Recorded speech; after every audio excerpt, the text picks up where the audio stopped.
This is Robbed Over Boxing Social in association with Betfred. Delighted as always to be joined by featherweight contender Isaac Lowe. We're here in Viva Las Vegas. It's Deontay Wilder Tyson Fury 2 fight week. How are you, Isaac? Yeah, all good. Very good actually. Feeling good and really excited for Saturday night now. Excited for Saturday night for your fight or Tyson's fight or both? Obviously mine, I've got a job to do, do you know what I mean? For my own self to make sure I deformed, I should say, the best I can, and then obviously my full attention is going to Tyson to kick Wilder's ass. How's camp been for this? Obviously much has been made about the fact that Tyson is no longer with Ben Davison, but that's also the same for yourself. You're now no longer with Ben. What's training been like? Have you been working with Andy and Sugar Hill? Has that been your setup? I've been mostly training with Augie, but also Andy and Sugar's been like, obviously when I've been on the pads I've been doing things, I've been looking out and doing things, picking up on things I've been doing, I should say. But yeah, it's been a good camp because I've been most working with Augie a lot, so I've been having more one-to-one time. Sugar and Andy's been working with Tyson, so it's worked out for the both of us. The both of us are in fantastic shape. I've passed the shape of our lives. As I said, we've left no stone unturned for this fight. We've done absolutely everything by the book. Whatever we've been asked to do, we've done, and it's all whatever happens on Saturday night now. Obviously, you had a very close relationship, working and personal relationship with Ben. You're now with Jorge Capetillo. Yeah, there we go. Hope my pronunciation's okay. If he's watching this, I'm sure he'll tell me. Was it important for you to work with somebody who you knew, the fact that Ben was going, that you didn't want to bring in some brand new straight away? Yeah. Obviously, when I was working with Ben last, Olga used to help out with us, so he knowed my style, he knowed exactly what I was about. And listen, Trent's got some very world-class people himself, should say. So it was a straight swap, really, do you know what I mean? Obviously, I would have liked Ben Ian, but unfortunately, obviously, we went part ways. But Olga's done a fantastic job with me. In fact, I feel like my balance is a lot stronger now. I feel like I'm hitting hard. And just basic things. And I never had a lot to do from working with Ben. Ben had got me into a lovely style boxing, moving, slipping. But just obviously different things, different training. Do you know what I mean? And I feel good. How's your weight for this fight? I spoke to you before the last fight and after the last fight, and you admitted that potentially your weight wasn't where it should have been. A little bit of a short camp. I think maybe it's fair to say that you were enjoying a little bit of the Las Vegas lifestyle. Has that been the same for this, or have you changed for this camp? No, everything's been by the book. Last time was terrible. I think I only had 6 weeks. I think I was 35 pounds, 36 pounds overweight. So I was well over. It was more of a weight cut camp instead of a training camp. And it showed on the night. It was the worst display of my career. No one else's fault but me on. And that's what happens when you go out the gym and you don't live the life properly and you cheat yourself on it. And it nearly could have frigged up my career. Do you know what I mean? But I can honestly say I've had the best training camp this time around I possibly have. I'm way on weight now. I'm walking around about 9'2", 9'3" now, so I can make it. Go to the toilet, I can jump on the scales. So yeah, everything's good. I'm meeting promptly. I'm drinking 8 litres of water a day still. Still got me Yorkshire tea with me. Do you know what I mean? I've got another box. So yeah, everything's going good. Do you know what I mean? Weight's fantastic. I've got no worry about that. And I really am excited for this fight because I'm fighting a very tough geezer. He's fought for the world title twice. He's been in the likes of Santa Cruz. He's been in with Shakur. He's the five fights he's been beat, 3 of them's been world champions. So, and another 2 is on the verge of fighting world title. I can't remember the names exactly, but he's a world class operator. You know what I mean? And it's a big test for me. People saying I haven't been fighting nobody lately, and this is the test. And I think on Saturday night, if I go and do a job on him, I think it's going to open everyone's eyes up, and I'm going to prove to everyone I do belong at world level, and I am going to get a world title shot soon. I'm going to win it too. Just going back to what you were saying about kind of your lifestyle in the build-up to the last fight and the changes that you've made going into this fight, how important do you think that could prove to be for the rest of your career, making those mistakes, as it were, earlier on in your career when you're still a young fighter, as opposed to at the end of your career where you are fighting for world titles? Yeah, it makes a big difference because that's first thing, let's be honest. If that was anyone better than that from last time out, was someone who picked up I was tired and that, and I had one hand, they would have probably beat me, do you know what I mean? And I got well lucky, but listen, they're the fight. Sometimes you have to do a learning thing like that to know you've cheated yourself. Obviously, I brought my hand in the fight, which is a big play. I was only using one hand, but to get through the fight with nothing out of shape with one hand, it was a learning curve. And it's what I said as soon as I come out. I know it was myself who made a mistake on doing that, and I made sure it wouldn't happen again. And I trained all over Christmas. That's why I come into camp this time. I was only like a stone overweight. So it's been a very good camp. I haven't been overtraining. I haven't been doing extra runs. I've been eating, doing my training, going to bed, drinking my water. And as you can tell, I'm full of life now. And I'm that excited for Saturday night, because I think it's going to be a career best performance out of me. I can feel it in me. I just know what's going to come, because I've done everything right. I know if I get beat, I can't blame it on the trainer or anything. I've had world-class sparring. I've been flying doing the rounds.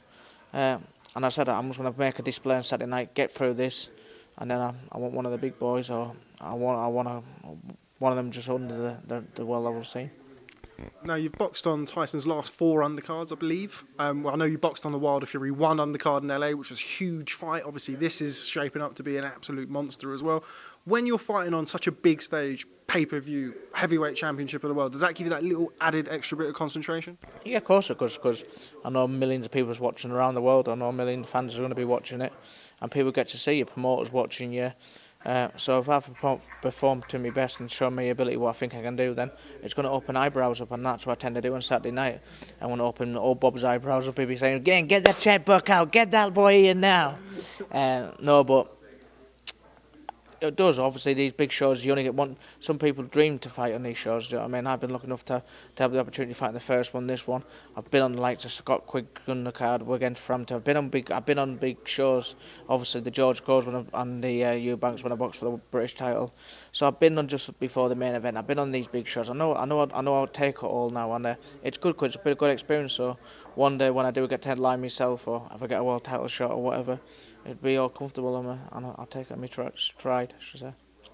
When you're fighting somebody who has fought a Shakur Stevenson, who is now world champion at featherweight, does it give you that little added motivation to do slightly better, to one-up him and produce a better performance? Yeah, to be fair, when he fought Shakur Stevenson last out, I think he only had 8 days notice for it. Of course, you can't really take not much from that fight. He come in, he was out of shape, and he took it for the money. But for this fight here with me, he's had 6.5 weeks training for it. He's had a full camp basically, do you know what I mean? So and he knows if he beats me this time on Saturday night, I'm ranked highly in the WBC in the top 10. He's going to get himself a world title shot, do you know what I mean? So I expect a tough Mexican coming from bombs. He throws a load of outputs and shots. So I've got to be on my game and commit, and I want to break him down slowly, and I want to get him out there. Moving on to the main event, as we've mentioned, huge fight, Tyson Fury and Deontay Wilder for the heavyweight rematch. How have you gauged Tyson's camp compared to his last camp? Obviously, much has been made about there's been a change in trainers, but in a lot of people's eyes, he won the first fight. This is obviously a different setup with a different training camp. How is he different between the first fight and this fight? It just basically this time around both of us have been fair to ourselves and give ourselves the best chance, as we've done everything what we've been asked for. We've cut out the Diet Cokes. We used to drink a lot of Diet Cokes. We used to sneak to the garage and we have a protein bar like any boxer does. Do you know what I mean? When you're dieting or you're training, you get away, you have a little bit of something. We've done nothing at all. Do you know what I mean? We've never cheated ourselves. Whatever's been put on the plate, with it, whatever we've been told to do in the training, we've done. We've been to going to bed early. We've been masturbating 7 times a night. Do you know what I mean? We've been doing everything what we've been needing to do. So, I think it's been a good. That's why it's been a good camp, because we know ourselves. We've given everything we've got, and I think on Saturday night he's gonna show how good he is. I think everyone's only seen 60-70% of Tyson, and I think this stage now he's fit, he's strong, he's hungry, he's match fit. He's strong, he's hitting hard, he can do the rounds, he's got the stamina. He's going to be like a Rolls-Royce engine there on Saturday night, and he's going to destroy him. Obviously, a lot of the talk has been about Tyson sitting down on his shots, going for the knockout in this fight, not leaving it in the judges' hands. Is that what you've been seeing in the gym? A more concentrated effort to produce the knockout, to land the big shots? Yeah, he's been working on his power, obviously, of course he has, but also Tyson's a world-class boxer, and it'd be foolish to go in there with Wilder thinking he's going to walk in there hands down and meet him punch for punch. Obviously, there's going forward and there's going forward with correct pressure and doing it rightly, and that's what Tyson's been doing. And obviously, if he needs to box, we know he can do that. Do you know what I mean? But whatever Wilder brings, I think Wilder's going to come out of the traps very quick and try and stun Tyson. But we'll be ready for it. And I expect fireworks, and I do expect one of them to get knocked out. And I think it'll be over and done with inside 6 rounds. And there's only one winner. You know who? The Gypsy King. Were you surprised at the split between Tyson and Ben? Yes, was. But listen, it's not for me to get really involved with, but Tyson was brought in to bring Sugar Hill and just to overlook Ben. to help Ben out, just another exercise like Andy Lee, and that is, do you know what I mean? Just help out and see things what you can't see. But I understand Ben's got his own career, he's got there with Billy Joe and that there, he's got another fight, is what he wants to do, he wants to go on his own path, and I totally understand that, do you know what I mean? People's got to do what they've got to do, you've got to think for yourself.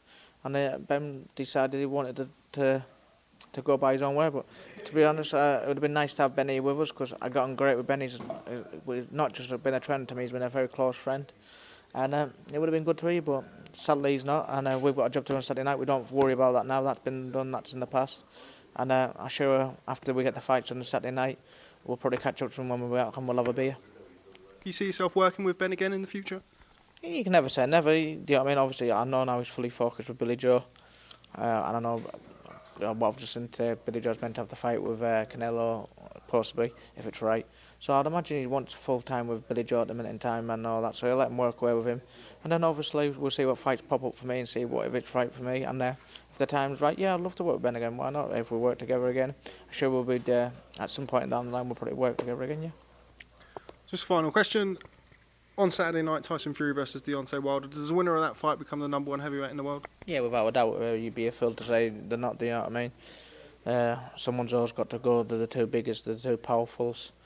They've never ducked no one. They'll fight anyone. And as I said, it's the biggest fight in the last 45 years, someone was saying before. So, yeah, by far, whoever wins this is the #1 heavyweight in the world. Okay. Well, Isaac Lowe, always a real pleasure catching up with you. Since we're making a regular thing of this in Las Vegas, hopefully catch up with you again sometime soon. Before I let you go, final predictions for Isaac Lowe and Tyson Fury this Saturday in Las Vegas. 2 KOs inside 6 rounds. So, put your money in that one, baby. You'll win some money. Two KOs inside 6. There we have it. Okay, Isaac Lowe, thanks very much. You can go and drink your Yorkshire tea now. To the Yorkshire tea bad boys inside, keeping me going throughout camp. Also, my beer.co, why hydrate, lung group, mybeer.co.uk, always backed me and looked after me throughout camp. I also, why hydrate, keeping me hydrated throughout out training. Lung group, Crossbear, Gold Star, you know you're our boys, Impact Insurance, keeping it real, keeping it sweet. We're rolling on to the big one, boys. Isaac Lowe, thanks very much for speaking to Boxing Social. MTK Global, can't forget them boys.